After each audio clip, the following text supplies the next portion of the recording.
Welcome friends. So today we are going to start with a new chapter, chapter number 6, photosynthesis. तो photosynthesis क्या है? खाना बनाना। किसका? पेड़ का।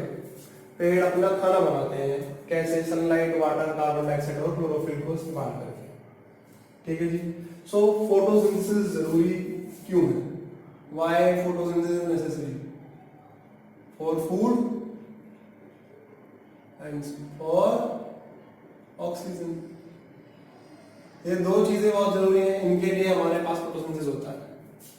ठीक है। सो फोटोसिंथेसिस जो है वो है क्या? The process by which plant make their food with the help of sunlight, water, carbon dioxide and chlorophyll is known as photosynthesis. ठीक है जी। अब फोटोसिंथेसिस कौन करवाएंगे? स्टोमेटा करवाएंगे। अब स्टोमेटा में क्या होते हैं? गार्ड सेल्स होते हैं, और गार्ड सेल में क्या होते हैं? हमारे क्लोरोप्लास्ट। सो क्लोरोप्लास्ट जो है वो फोटोसिंथेसिस करवाते हैं। क्लोरोप्लास्ट क्या होता है? इसमें हमारे पास ग्रीन कलर पिगमेंट होता है,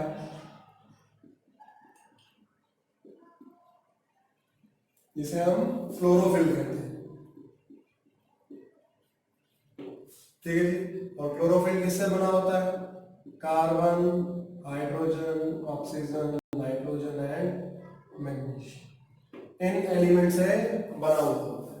पूछ रहे थे कौन सा मेटल प्रेजेंट होता है क्लोरोफिल में? It is magnesium, right. So chloroplast जो होता है it is a double membrane bound structure. ठीक है जी।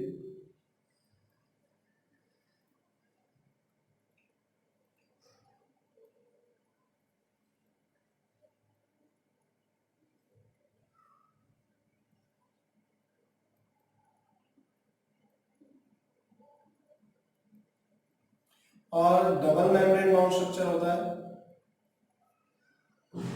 ठीक है जी। और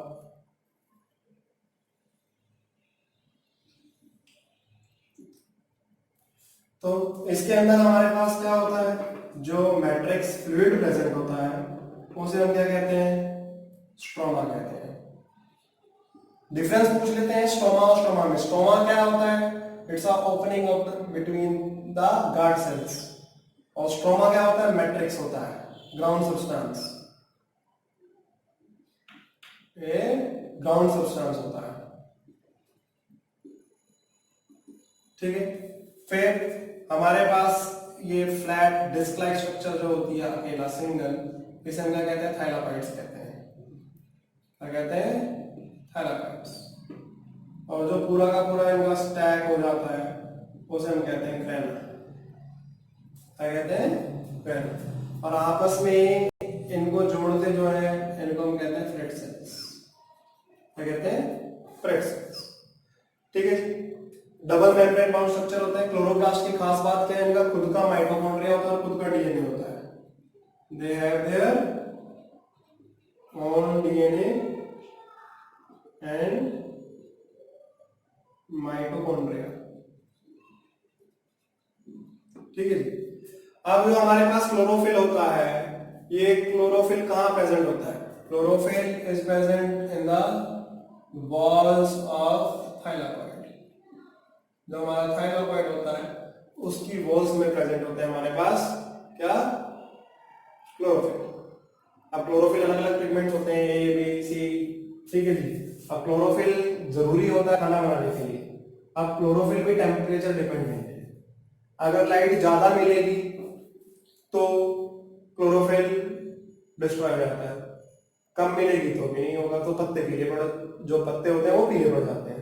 तो स्पेसिफिक अमाउंट में एक इंटेंसिटी पे हमें क्लोरोफिल चाहिए होता है, जो कि फोटोसिंथेसिस के लिए जरूरी होता है। ठीक है जी। आप फोटोसिंथेसिस करना है, मैंने कहा था फोटोसिंथेसिस और ट्रांसलेशन को hand in hand parallel process है। तो हमें जैसे फोटोसिंथेसिस करना है तो हमारा कौन करवाएगा? एक्सचेंज ऑफ गैसेस होंगी। एक्सचेंज ऑफ गैसेस कौन करवाएगा? स्टोमेटा करवाएगा। अब स्टोमेटा करवाएगा तो स्टोमेटा करवाएगा कैसे करवाएगा? बताया था opening and closing of stomata होती है। तो opening and closing of stomata के लिए हमारे पास थ्योरी है, शुगर कंसंट्रेशन थ्योरी और एक पोटेशियम आयन थ्योरी है। शुगर कंसंट्रेशन थ्योरी क्या कहती है? शुगर कंसंट्रेशन थ्योरी ये कहती है कि जब डे टाइम में गार्ड सेल्स जो हैं, क्या गार्ड सेल्स जो हैं वो फोटोसिंथेसिस करेंगे। अब गार्ड सेल फोटोसिंथेसिस कैसे कर लेंगे? उसमें क्या होता है गार्ड सेल्स के अंदर? वहां पर क्लोरोप्लास्ट होता है। और जब वो गार्ड सेल फोटोसिंथेसिस करेंगे तो क्या बनाएंगे? ग्लूकोज बना लेंगे। They will form glucose. अब ग्लूकोज बनाएंगे तो इसके कारण क्या होगा? ऑस्मोटिक प्रेशर बढ़ जाएगा। क्या? Osmotic pressure increases. अब ऑस्मोटिक प्रेशर इंक्रीज करेगा तो उसके कारण क्या होगा? एंडोस्मोसिस होगा। एंडोऑस्मोसिस होगा तो क्या होगा? स्टोमेटा ओपन हो जाएगा। क्योंकि एंडोऑस्मोसिस होगा तो उसकी जो बाहर वाली वॉल होती है स्टोमेटा की, वो कैसी होती है? थिन होती है। वो उसको बल्ज आउट करेगा बाहर की तरफ और वो खुल जाएगा। और रात के समय जब खाना नहीं बनेगा तो क्या होगा? वो फ्लैसिड हो जाएंगे और वो बंद हो जाएगा। एक तो एक सुपर कंसंट्रेशन थ्योरी है। दूसरी हमारे पास आती है पोटेशियम आयन थ्योरी। क्या आती है? Potassium ion theory. अब पोटेशियम आयन थ्योरी क्या कहती है? पोटेशियम आयन थ्योरी इसकी पोटेशियम की कंसंट्रेशन पर डिपेंड करता है। पोटेशियम आयन थ्योरी ये क्या कहती है कि जो हमारे क्लोरोप्लास्ट है, ठीक है जी, वो फोटोसिंथेसिस करेगा। क्लोरोप्लास्ट जो है फोटोसिंथेसिस करेगा। अब फोटोसिंथेसिस करेगा तो क्या होगा? एटीपी रिलीज होगी। क्या होगी?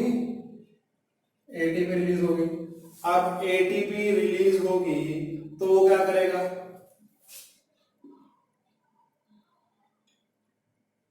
इट विल पंप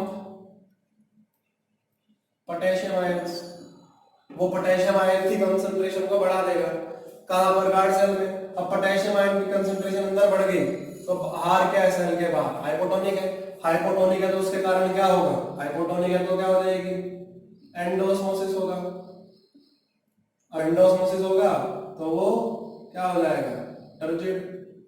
अब टर्जिड हो जाएगा तो स्टोमेटा खुल जाएगा। और रात में क्या होगा? एटीपी रिलीज, जो आपके पास पोटेशियम आयन है वो रिलीज हो जाएंगे। और रिलीज हो जाएंगे तो कंसंट्रेशन कम हो जाएगी। कम हो गई तो क्या होगा? वो बंद हो जाएंगे। ठीक है बच्चे, तो ये हमारे पास थ्योरी है। ये वैसे बहुत रेयरली पूछे जाते हैं, पेपर में आते नहीं है। अब इसके बाद ये डायग्राम आया था क्लोरोप्लास्ट का। इसका डायग्राम बनाने को दे देते हैं। फिर कहाँ बनता है क्लोरोफिल ये पूछ सकते हैं, किससे बनता है ये पूछ सकते हैं। ठीक है, तो हमारे पास जो फोटोसिंथेसिस हो रही है इसकी एक क्वेश्चन बहुत पूछते हैं कि फोटोसिंथेसिस की बैलेंस्ड केमिकल इक्वेशन क्या है? क्या है? Balanced chemical equation. तो हमारे पास है क्या कि द फोटोसिंथेसिस क्या the process by which plant make their food with the help of sunlight, water, carbon dioxide, sunlight, water, carbon dioxide, chlorophyll. ठीक है जी, तो क्या देगा ये हमें? जब हम इसका इस्तेमाल करेंगे तो ये हमें क्या देगा? It will give glucose, water and oxygen. C6H12O6 water और ऑक्सीजन। राइट, यहां पर आपके पास जो देखा जाए तो वाटर वापस रीजनरेट होता है ये सीरीज ऑफ रिएक्शंस के कारण। ठीक है जी, अब सीरीज ऑफ रिएक्शन में हमारे पास वाटर आता है। ये एक नहीं कि ये वाटर यहीं निकल गया। राइट, यहां पर हमारे पास और ये 6 मॉलिक्यूल हमारे पास ऑक्सीजन के आएंगे। राइट, और 6 मॉलिक्यूल हमारे पास इसके यहाँ कार्बन डाइऑक्साइड। तो हमारे पास ये बैलेंस केमिकल इक्वेशन आती है फोटोसिंथेसिस की। अब फोटोसिंथेसिस हो रही है तो हमारे पास एंड प्रोडक्ट क्या है? Glucose, water and food. जो ये वाटर प्रोड्यूस होगा ये रीयूज होगा फोटोसिंथेसिस के पर्पस के लिए, रीयूज होगा इसके लिए फोटोसिंथेसिस के लिए, ऑक्सीजन इसके लिए लाइफ सपोर्ट के लिए, जो जितने भी ऑर्गेनिजम्स हैं प्लैनेट पर उनको रेस्पिरेशन करवाने के लिए जरूरत होती है, ठीक है। और ग्लूकोज ये फूड स्टोर करता है, फूड स्टोर, ये डायरेक्टली ग्लूकोज की फॉर्म में कंज्यूम नहीं होता है, तो ये ग्लूकोज जो है ये पॉलीमराइजेशन रिएक्शन होती है, ठीक है जी। पॉलीमराइजेशन मतलब क्या होता है, मोनोमर छोटे छोटे ग्लूकोज यूनिट जाके कंबाइन करके पॉलीमर बड़ा मॉलिक्यूल बना लेते हैं और वो क्या हो जाता है स्टार्च। प्लांट जो है फूड को स्टोर करते हैं स्टार्च, क्योंकि डे टाइम में ग्लूकोज की स्पीड बहुत ज्यादा होती है और उतनी जल्दी ट्रांसपोर्ट नहीं कर पाते हैं, तो वो उसको इनसॉल्युबल फॉर्म में स्टार्च में स्टोर कर लेते हैं और रात में उसको डिसॉल्व करके वो ट्रांसपोर्ट की जाती है, ठीक है बच्चे।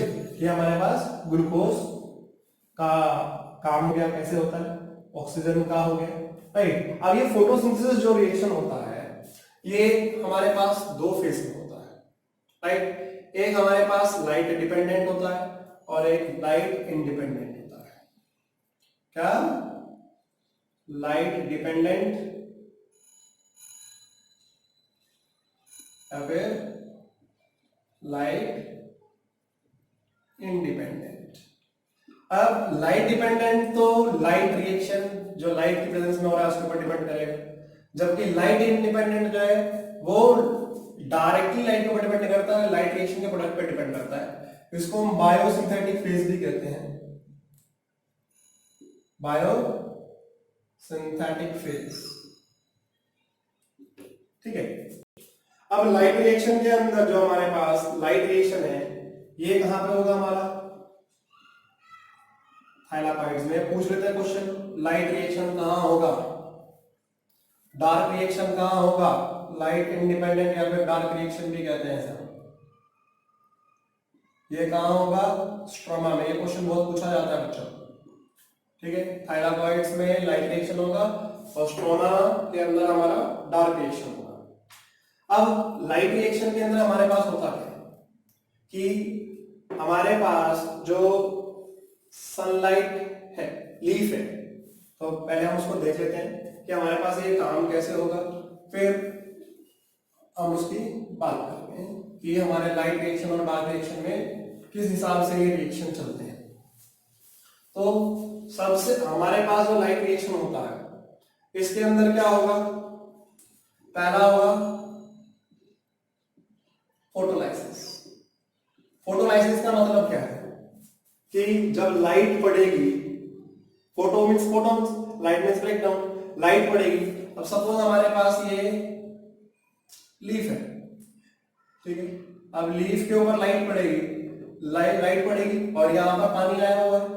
अब वो पानी क्या होगा, ब्रेकडाउन होगा, water will dissociate into H positive ions, oxygen and electron, right. ये कहां पे हो रहा है, लाइट रिएक्शन में होगा इसके। तो हमारे जो वाटर के मॉलिक्यूल्स हैं वो टूट जाएंगे, हमें H पॉजिटिव आयंस देंगे, ऑक्सीजन देगी और इलेक्ट्रॉन देंगे। क्या देंगे, हाइड्रोजन के आयंस, ऑक्सीजन और इलेक्ट्रॉन देंगे, ठीक है। अब ये लाइट की प्रेजेंस में हुआ है फोटोलाइसिस, ठीक है, इसलिए इसको फोटोलाइसिस कहते हैं कि हमारा वाटर मॉलिक्यूल टूट जाते हैं। दूसरा इसके अंदर हमारे पास क्या होता है कि जो ये इलेक्ट्रॉन लॉस होते हैं, ये इलेक्ट्रॉन जो है एडीपी गेन करता है और एडीपी के अंदर एक फॉस्फेट जोड़ेगा और ये एटीपी बना देगा। ADP plus T gives ATP. तो इस प्रोसेस को एडिशन ऑफ इनऑर्गेनिक फॉस्फेट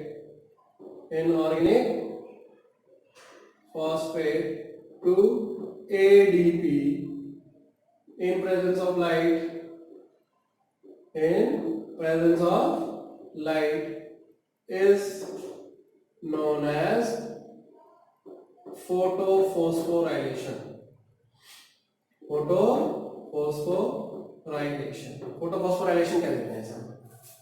तो हमारे पास क्या हुआ, लाइट रिएक्शन में हमारे पास दो चीजें होंगी, क्या होंगी कि हमारी वाटर मॉलिक्यूल जो है वो टूटेंगे। अब वाटर मॉलिक्यूल टूटेंगे तो वो हमारे पास क्या देंगे हमें, H पॉजिटिव। ठीक है जी, वाटर जो है ये डिसोसिएट कर जाएगा, इलेक्ट्रॉन दे रहा है, H पॉजिटिव दे रहा है और ऑक्सीजन दे रहा है। ऑक्सीजन तो सीधा रिलीज हो जाती है, बाहर निकल जाती है। ठीक है, अब यहां पर खेल किसका आता है कि यहां से हमारे पास एडीपी है, एडीपी में पी आएगा प्लस इलेक्ट्रॉन आएंगे और वो क्या बना लेगा, एटीपी। क्या बना लेगा, एटीपी बना लेगा। ठीक है, एडीपी के अंदर हमारे पास एक पी आया और पी आया तो वो क्या बन गया, एटीपी आ गया। अब एटीपी क्या करेगा, एटीपी से यहां से इलेक्ट्रॉन जो है वो बाहर निकल जाएंगे, तो यहां पर ये फॉस्फेट वापस आ गया। अब ये फॉस्फेट वापस आ गया तो यहां पर हमारा एटीपी वापस आ जाएगा। ठीक है, अब जो ये H पॉजिटिव है, ये H पॉजिटिव क्या करेगा, NADP के साथ कंबाइन करेगा। ये जो H पॉजिटिव है ये हमारे जो NADP है उसके साथ कंबाइन करेगा H और क्या बना लेगा, NADPH। अब NADP की फुल फॉर्म क्या है, ये फुल फॉर्म पूछ लेते हैं। It is nicotine amide adenine dinucleotide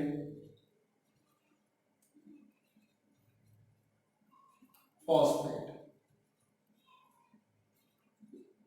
ठीक है बच्चे, तो NADP के अंदर H पॉजिटिव जो है वो कंबाइन करेगा और NADPH बना लेगा। ठीक है बच्चे, अब NADPH से क्या होगा, ये NADPH क्या करेगा, ये जो NADPH है ये H रिलीज करेगा।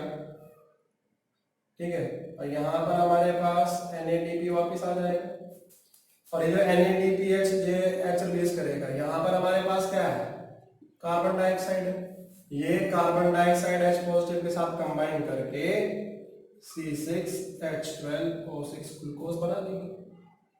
अब ये रिएक्शन जो होता है with the help of enzymes होते हैं, राइट। तो इसमें RUDP जो होता है ये एंजाइम काम करता है राइबोलोज बिसफॉस्फेट। ठीक है जी, ये काम करता है। ठीक है जी, फिर जो हमारा सबसे ज्यादा अमाउंट में एंजाइम प्रेजेंट होता है that is rubisco, ribulose bisphosphate carboxylase oxygenase. ठीक है जी, क्या है, ribulose bisphosphate carboxylase oxygenase. राइबोलोज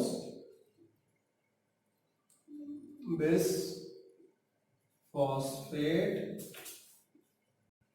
carboxylase oxygenase, ये ऑक्सीडेशन और रिडक्शन दोनों के दोनों ही करवा देता है।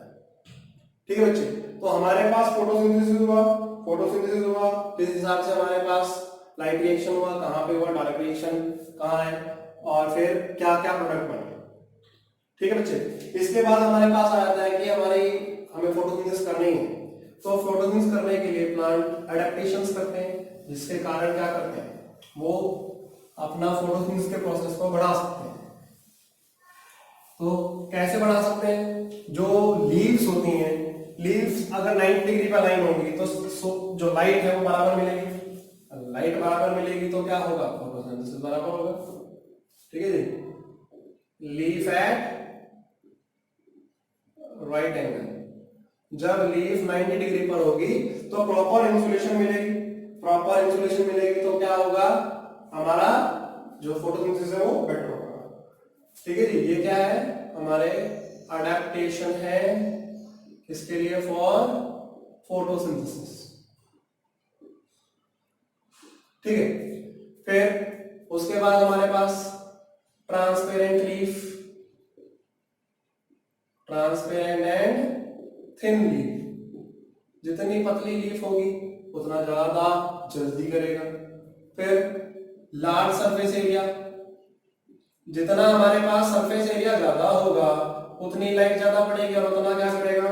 वो फोटोसिंथेसिस जो है जल्दी से कर लेगा।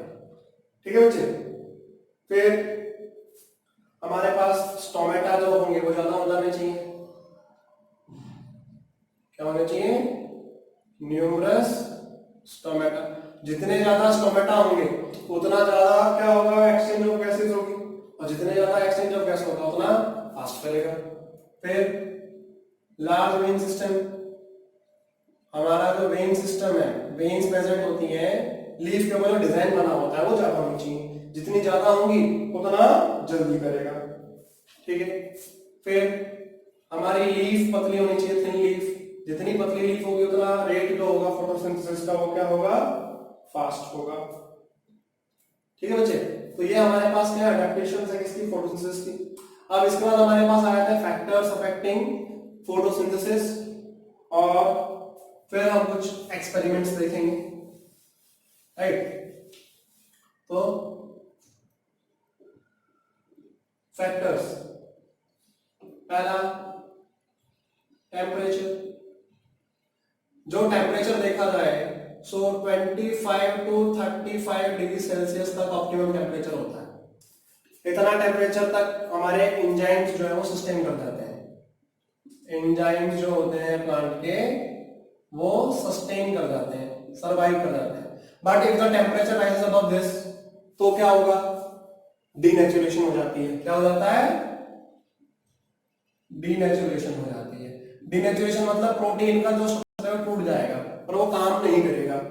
Break down of the secondary structure of the protein by heat.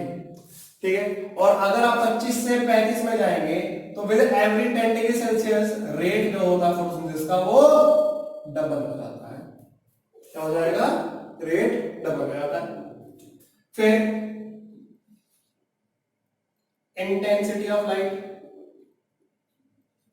अब अगर लाइट की इंटेंसिटी इंक्रीज करेगी, if it increases then photosynthesis increases. Photosynthesis क्या करेगा? इंक्रीज करेगा। ठीक है जी, क्यों इंक्रीज करेगा? बट ये कहां तक? 0.02% ऑफ CO2 तक।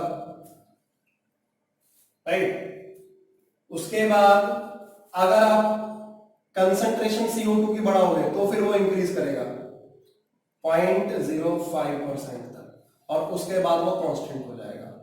अगर पॉइंट, तो आप कार्बन डाइऑक्साइड के कंसंट्रेशन के हिसाब से देखते हैं 0.02% तक बढ़ेगा, पहले रुक जाएगा। ठीक है, इंटेंसिटी ऑफ लाइट के हिसाब से। फिर अगर आप 0.02 के बाद कंसंट्रेशन को बढ़ाते हो, 0.05% CO2 कर देते हो, तो 0.05 CO2 परसेंटेज कर दोगे तो फिर रेट बढ़ेगा, उसके बाद फिर वो कांस्टेंट हो जाएगा। ठीक है, फिर पानी बहुत जरूरी है भैया, वाटर मींस आप इसको CO2 को भी कंसीडर कर सकते हैं यहाँ पे। Third factor CO2, fourth factor water. जितना पानी अवेलेबल रहेगा उतना हमारे पास क्या होगा? फोटोसिंथेसिस जो होगा वो ज्यादा होगा, और अगर पानी की कमी होगी तो फोटोसिंथेसिस क्या हो जाएगा? कम हो जाएगा। ठीक है, फिर ये तो हमारे क्या थे? एक्सटर्नल फैक्टर्स थे। क्या थे? External factors. पूछ लेते हैं पेपर में भाई एक्सटर्नल फैक्टर्स लिखिए या फिर इंटरनल फैक्टर लिखिए। तो एक्सटर्नल फैक्टर तो ये हो गए। इंटरनल फैक्टर हमारे पास क्या आता है? Structure of leaf. क्या इंटरनल फैक्टर्स हमारे पास क्या आते हैं? जैसे स्ट्रक्चर ऑफ लीफ हो गया, क्लोरोफिल हो गया, ठीक है, और हमारा जो प्रोटोप्लाज्म होता है। Structure of leaf,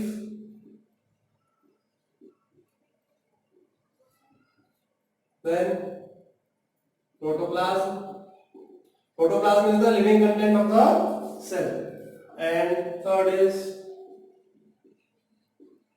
chlorophyll. क्या है? Chlorophyll.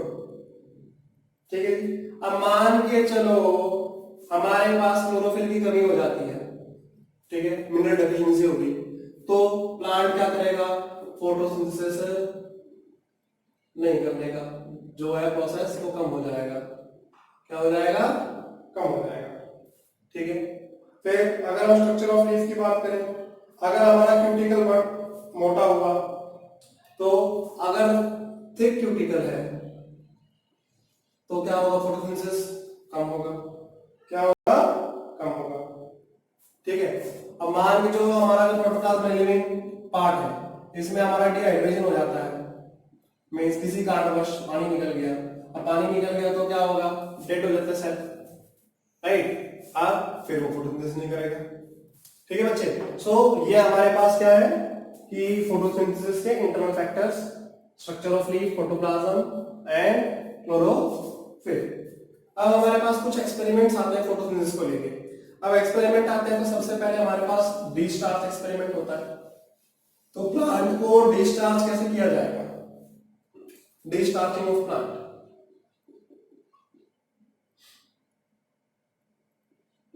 Out discharging of plant.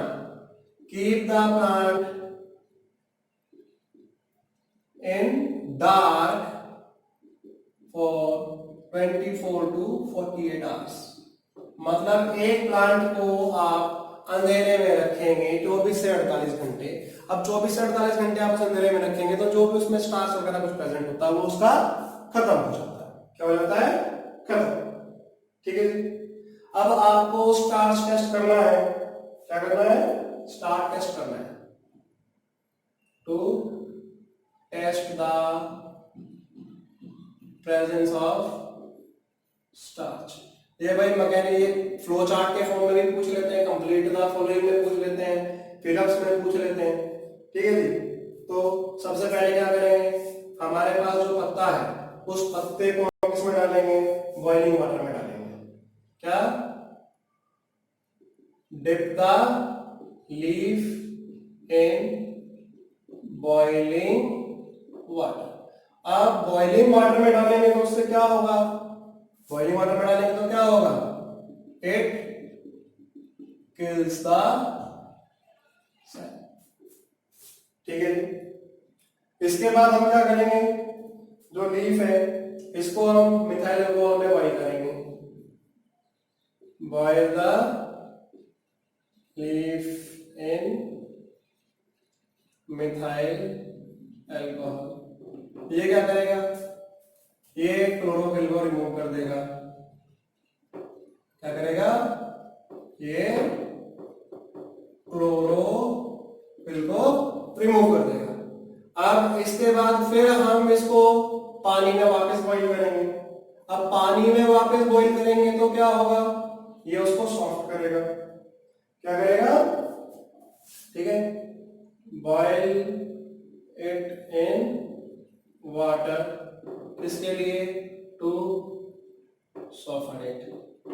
ठीक है, उसको सॉफ्ट करने के लिए। इसके बाद आप क्या करेंगे? आयोडीन सॉल्यूशन डालेंगे। Add iodine solution. ठीक है जी। अब आयोडीन सॉल्यूशन डाल दिया तो वो क्या करेगा? अगर स्टार्च होगा तो उसे कैसे कर देगा? It turns blue black. जहां पे स्टार्च होगा उसको ब्लू ब्लैक कर देगा। ठीक है जी। ओके। और जहां स्टार्च नहीं है वहां पर ब्राउन हो जाएगा। If no starch then brown. If starch it turns blue black। ठीक है बच्चे, ये हमारे पास किसका है? Destarching to test the presence of starch. फिर ये देखने के लिए कि हमको जो क्लोरोफिल जरूरी होता है फोटोसिंथेसिस के लिए। अब क्लोरोफिल जरूरी है तो उसके लिए हम क्या लेंगे? एक वेरीगेटेड लीफ लेंगे। वेरीगेटेड लीफ क्या करती है? जिसमें अलग अलग कलर, क्या second experiment, to test chlorophyll is necessary for photosynthesis. तो इसके लिए हम क्या लेंगे, वेरीगेटेड लीफ लेंगे। वेरीगेटेड लीफ, इसमें मल्टीपल कलर होते हैं, ठीक है जी। अब मल्टीपल कलर होते हैं तो उसके अंदर क्या होगा, अगर मल्टीपल कलर है तो मल्टीपल कलर है तो जहां पर ग्रीन कलर होगा, क्लोरोफिल होगा, वो फोटोसिंथेसिस दिखाएगा, बाकी नहीं दिखाएगा, ठीक है। तो आपके कुछ प्लांट्स होते हैं जो कि दिखा देते हैं, जैसे क्रोटोन है, क्या है, क्रोटोन, फिर गरेनियम, क्या है, गरेनियम, देन काइलस। ये कुछ प्लांट है जो कि क्या करते हैं, वेरीगेटेड लीफ है। तो इसके लिए पहला स्टेप क्या है, पहले हम डिस्टार्च करेंगे। क्या करेंगे, डिस्टार्च। जो प्लांट है उसको डार्क में रखा जाएगा, ठीक है। फिर उसके बाद उसको सन में रखेंगे, प्लेस इट बैक इन सन, ठीक है जी, ओके। अब उसके बाद हम क्या करेंगे, हम आयोडीन सॉल्यूशन डालेंगे। क्या करेंगे, आयोडीन सॉल्यूशन डालेंगे, ऐड आयोडीन सॉल्यूशन, ठीक है।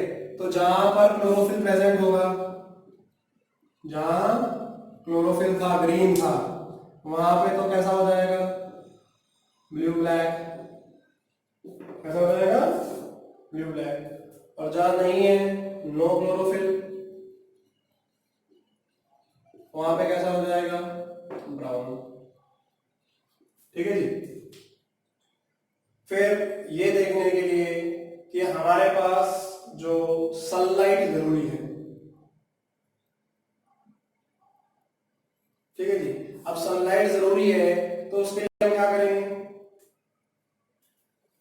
एक to test sunlight is necessary, sunlight is necessary. अब सनलाइट जरूरी है, ये देखने के लिए हम क्या लेंगे, एक डिस्टार्च प्लांट की लीफ लेंगे, take a leaf of destarch plant, ठीक है जी। अब उसके बाद क्या करेंगे, जैसे हमारे पास अब लीफ हम क्या करते हैं, इसको हम कवर कर देते हैं, लीफ को हमने कवर कर दिया और बीच में यहां पर जगह खाली छोड़ दी। तो जब हमने खाली छोड़ दी और इसके बाद अगर हम इसको स्टार्च टेस्ट करेंगे आयोडीन सॉल्यूशन डाल के, तो यहां पर जहां पर सनलाइट आई है वहां पर ब्लू ब्लैक होगा, और जहां पर नहीं आई है, जैसे यहां कवर है, वहां पर कैसा रहेगा, वो ब्राउन रहेगा, ठीक है बच्चे।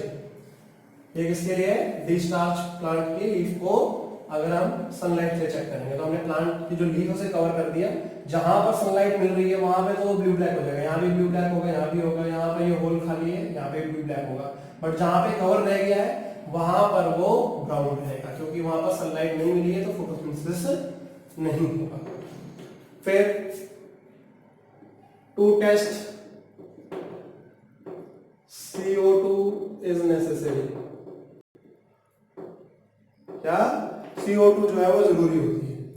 अब CO2 जरूरी है तो हम क्या करेंगे, हम एक फ्लास्क लेंगे, टेक अ फ्लास्क, ठीक है, और उसमें हम क्या करेंगे, फ्लास्क के अंदर, जैसे हमारे पास हम फ्लास्क ले लेते हैं,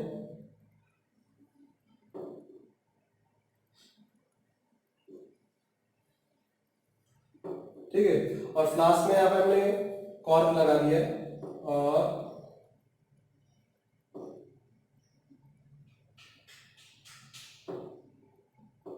सपोज जो हमारा पत्ता है वो ऐसे है पूरा, ठीक है। अब पत्ता हमारे पास ये पूरा इस तरीके से है, हमने आधा बाहर रखा और इस फ्लास्क के अंदर हमने KOH सॉल्यूशन डाल दिया। KOH क्या करता है? It absorb CO2। अब CO2 ऑब्जॉर्व कर लेगा तो, और ये जो पत्ता है ये सपोज हमारा स्टेम से कनेक्टेड है, ठीक है। तो CO2 निकल गई सारी की सारी, क्योंकि KOH सॉल्यूशन ने सारी CO2 ले ली। तो हमने, हमारा पत्ता अंदर है और आधा बाहर है। जो अंदर है वो स्टार्च टेस्ट नहीं देगा, जो कि जो बाहर है वो स्टार्च टेस्ट दे देगा, क्योंकि यहाँ पर इसको CO2 भी मिलेगी, सनलाइट भी मिलेगा, सारी चीज मिलेगी। बट अंदर KOH सॉल्यूशन डाला है तो उसको CO2 नहीं मिलेगी, CO2 नहीं मिलेगी तो वो स्टार्च टेस्ट नहीं देगा। ठीक है बच्चे, इज इट ओके? फिर ऑक्सीजन जो है वो प्रोड्यूस होती है कब? जब फोटोसिंथेसिस करते हैं। तो ये वाला क्वेश्चन भी काफी पेपर में आया था डायग्राम के साथ कि oxygen is produced during photosynthesis.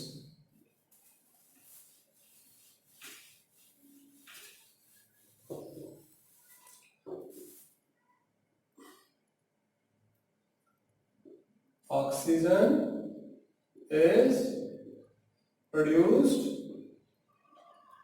during photosynthesis। तो इसके लिए हम क्या करते हैं? हम एक कंटेनर लेते हैं, ठीक है जी। उस कंटेनर में हम क्या करते हैं? एक हाइड्रिला प्लांट जो होता है उसको लगा देते हैं। इसको लगा देते हैं हाइड्रिला प्लांट को। हमारे पास सपोज ये टेस्ट ट्यूब है और यहाँ पर हमारे पास हमने